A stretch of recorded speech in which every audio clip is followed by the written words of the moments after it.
আজ হচ্ছে আমার ভীষণ মন খারাপের দিন, কারণ আর কিছুদিন পরেই আমরা এই রুমটা থেকে শিফট হয়ে যাব, রুমটা ছেড়ে দেবো।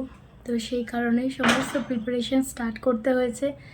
তো একে একে সব কিছু হচ্ছে। তো আজকে এই যে এসির সার্ভিসিং হচ্ছে, প্লাস এসিটা মানে খুলে ফেলা হবে। তো ভীষণ মনটা খারাপ লাগছে আমার আর কি।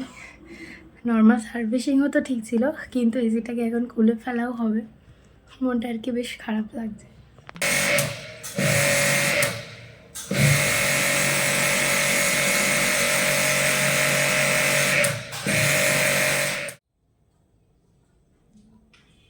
এখন এই ইনডোর ইউনিটটা একটু সার্ভিস করেছে, তারপর গেছে আউটডোর ইউনিটটা খুলতে, এসে আবার এটা ঠিকঠাক করবে।